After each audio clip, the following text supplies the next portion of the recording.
নমস্কার, শুরু করছি বিশ্ববার্তা। ইসরায়েলের প্রধানমন্ত্রী নেতানিয়াহুকে গ্রেফতারের নির্দেশ অ্যামনেস্টি ইন্টারন্যাশনালের। আন্তর্জাতিক ক্রিমিনাল আদালতে দোষী সাব্যস্ত নেতানিয়াহু হাঙ্গেরি যাচ্ছেন প্রধানমন্ত্রী যুদ্ধ অপরাধ আইনে গ্রেফতার। গাজায় ফের হামলা ইসরায়েলের। গাজায় পুরোপুরি দখল চায় নেতানিয়াহু। আমেরিকাকে সবুজ সংকেত, বিশ্বজুড়ে নিন্দার ঝড়। ইয়েমেনে ফের হামলা আমেরিকার, 4 জনের মৃত্যু। দ্বিতীয় এয়ারক্রাফট পাঠালো মার্কিন যুক্তরাষ্ট্র। মধ্যপ্রাচ্যকে ফের সতর্কবার্তা। এর মধ্যে মেতে সৌদি যাচ্ছেন ট্রাম্প। জিনিসপত্রের বাড়তি কর, ট্রাম্পকে জবাব ইউরোপীয় ইউনিয়নের। প্রতিরোধ চায় না, প্ররোচনা দিলে তবে প্রতিরোধ জানালো ইউরোপ।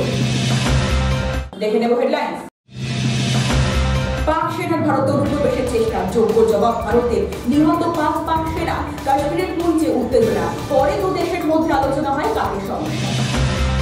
কলম্বিয়ার পর এবার হার্ভার্ড বিশ্ববিদ্যালয়ে প্যালেস্টাইনের পক্ষ নিলে ব্যবস্থা, হুঁশিয়ারি ট্রাম্প প্রশাসনের। ছাত্র বিক্ষোভে উত্তাল আমেরিকা। ইরান আমেরিকা নিউক্লিয়ার চুক্তি, চাপে ভারত। যুদ্ধ হলে তেল বন্ধ ভারতের। আমেরিকাকে থামানোর চেষ্টা মোদী প্রশাসনের। ইসরায়েলের 3 পণবন্দীকে মুক্তি, হামাসের বন্ধ যুদ্ধ দাবি ফ্রান্সের। আমেরিকাকে সরাসরি দায়ী করল ইরান। নেতানিয়াহুর বিরুদ্ধে ক্ষোভ ইসরায়েলের। আমি সুপর্ণা রয়েছি আপনাদের সঙ্গে, আসবো বিস্তারিত খবরে। ইসরায়েলের প্রধানমন্ত্রী বেঞ্জামিন নেতানিয়াহুকে গ্রেফতারের নির্দেশ দিল অ্যামনেস্টি ইন্টারন্যাশনাল। গাজায় হামলার জন্য আন্তর্জাতিক আদালতে দোষী সাব্যস্ত হয়েছে নেতানিয়াহু। দেশ ছেড়ে অন্য দেশে গেলে তাকে গ্রেফতারের নির্দেশ দিয়েছিল আইসিসি অর্থাৎ ইন্টারন্যাশনাল ক্রিমিনাল কোর্ট। আগামী সপ্তাহে হাঙ্গেরি যাচ্ছেন নেতানিয়াহু। আন্তর্জাতিক আদালতের নির্দেশ মেনে তাকে গ্রেফতারের নির্দেশ দিল অ্যামনেস্টি ইন্টারন্যাশনাল। যদিও হাঙ্গেরি জানিয়েছে এখনো তারা সিদ্ধান্ত নেয়নি, তবে আন্তর্জাতিক আদালতের নির্দেশ মানতে তারা বাধ্য। হাঙ্গেরি ইউরোপীয় ইউনিয়নের মধ্যে। ইউরোপীয় ইউনিয়ন অবশ্য ইসরায়েলের পাশে রয়েছে। ইসরায়েলের গোয়েন্দা প্রধানকে সরিয়ে দিলেন নেতানিয়াহু। তার বিরুদ্ধে চক্রান্ত চলছে বলে দাবি তুলেছিলেন ইসরায়েলের প্রধানমন্ত্রী। আজ ইসরায়েলের গোয়েন্দা সংস্থা মোসাদের নতুন ডেপুটি চিফ নিয়োগ করলেন কাছের লোককেই। কয়েকদিন ধরে শোনা যাচ্ছিল ইসরায়েলের প্রধানমন্ত্রী নেতানিয়াহুর বিরুদ্ধে বিরোধীদের মদত দিচ্ছেন গোয়েন্দা প্রধান। এরপরেই তাকে সরিয়ে দেওয়া হয়।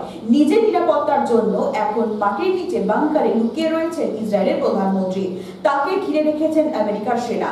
নিজের দেশের সেনাদের ওপর তার বিশ্বাস নেই। বাংলাদেশে নির্বাচন চাইলেন শেখ হাসিনা। নিজের দলের নেতাদের সঙ্গে কথা বলছেন বাংলাদেশের প্রাক্তন প্রধানমন্ত্রী। রাজনৈতিক বিশেষজ্ঞদের ধারণা, বাংলাদেশে সেনা অভ্যুত্থান হতে পারে ফের। সেই প্রস্তুতি নিয়ে রাখছে আওয়ামী লীগ। নির্বাচিত সরকার না থাকায় খুন, রাহাজানি, ধর্ষণ বেড়েই চলেছে সেদেশে। কেনিয়ায় এখন খরা চলছে। মেয়েদের মোটা টাকার বিনিময়ে বিক্রি করে দিচ্ছেন বাবা মায়েরা। কেনিয়ায় এবারেও ব্যাপক খরা শুরু হয়েছে। 15 বছর বয়স হলেই বিক্রি করে দেওয়া হচ্ছে মেয়েদের।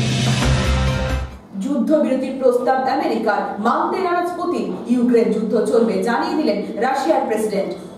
রাশিয়া জানিয়েছে যে প্রস্তাব দিয়েছে আমেরিকা তা তাদের পক্ষে মানা সম্ভব নয়। বিষয়টা ভীষণ জটিল।